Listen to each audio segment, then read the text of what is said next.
For generations, owning your own home was the absolute bedrock of the American dream. But today, well, for millions of people, that dream feels like it's completely slipping away. Welcome to this explainer. We're going to dig into the hard data, pulling from the Federal Reserve, the Census Bureau, and more to really uncover the mechanics behind what is essentially a compounding structural crisis. This is the story of how homeownership in America became nearly impossible. We have to start our investigation with a really heavy question, one that millions of Americans are probably asking themselves right now. Is the American dream frozen? To find the answer, we need to look past the sensational headlines, dive into the cold, hard numbers, and understand exactly how wealth building in this country has just fundamentally broken down. Let's get some historical context.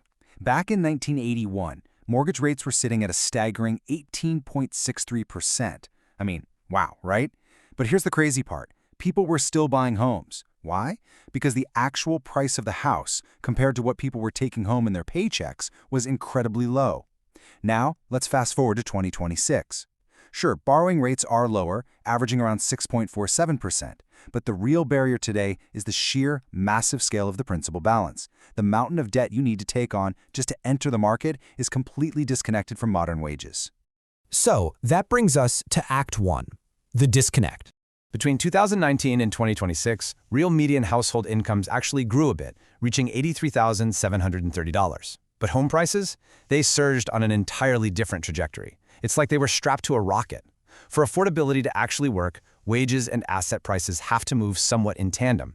Today, that relationship has been completely severed. $423,100. Just let that sink in for a second.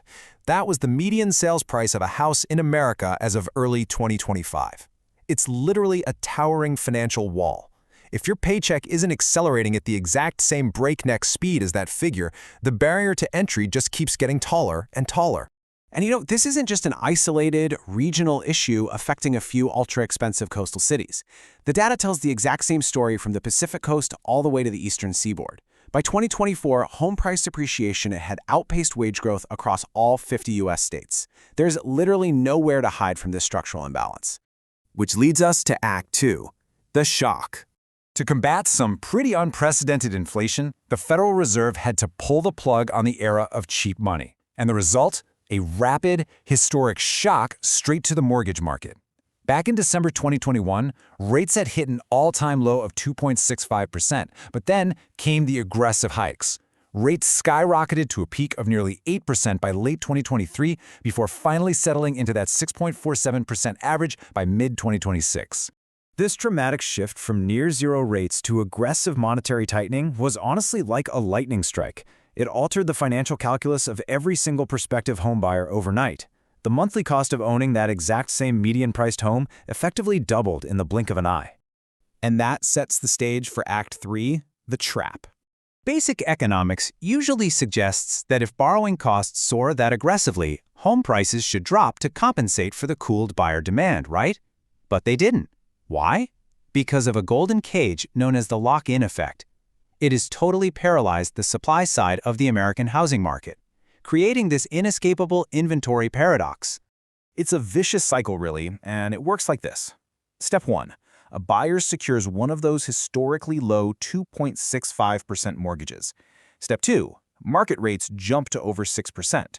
Step 3. That homeowner rightfully refuses to sell because moving means trading in their cheap mortgage for a massively expensive one. And finally, Step 4. Existing housing inventory completely plummets.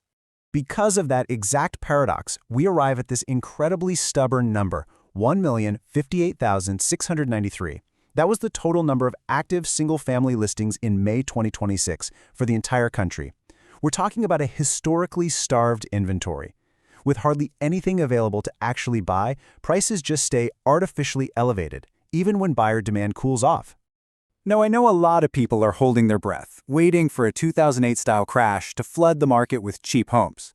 But look at this metric. The single-family mortgage delinquency rate is sitting at just 1.89%.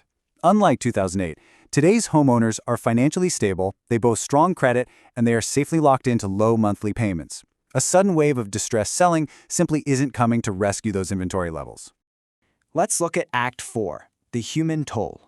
This frozen market isn't just some abstract economic anomaly. It has real consequences. It's calcifying persistent racial disparities in generational wealth building. By 2022, the homeownership rate for white households was sitting at 74.4%. For black households, it was just 45%. When a market essentially freezes at record high prices, bridging that systemic wealth gap becomes exponentially more difficult. Meanwhile, younger Americans, specifically those under 35, are facing an absolute gauntlet of unique structural barriers: stricter credit underwriting, crushing student debt, historically high home values, and that severe lack of supply we talked about.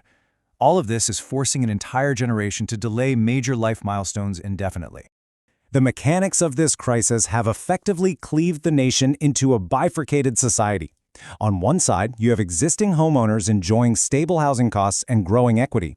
On the other side, you have first-time buyers completely shut out by high rates and severe inventory shortages. You've got those safely inside the golden cage, and those permanently locked outside. Finally, Act 5. The future. You might be thinking, well, why don't we just build more houses? But even with new construction, developers are heavily constrained by high material and labor costs. To actually turn a profit, they're frequently choosing to build larger, high-margin luxury properties. They're completely bypassing the entry-level starter homes that first-time buyers so desperately need to break into the market. Which leads us to a pretty stark, data-driven reality. We are no longer looking at a short-term, cyclical dip in the market here. As the analysis shows, this is a compounding structural crisis. America is facing a long-term, systemic housing deficit that will not simply resolve itself without massive intervention. So, we want to leave you with this lingering question to ponder about the ultimate future of American wealth building. Will homeownership shift from being a common milestone into a luxury, one that's accessible only to the highly capitalized? It's an absolutely critical question for all of our futures. Thank you so much for joining us on this explainer. Until next time, keep looking closely at the data.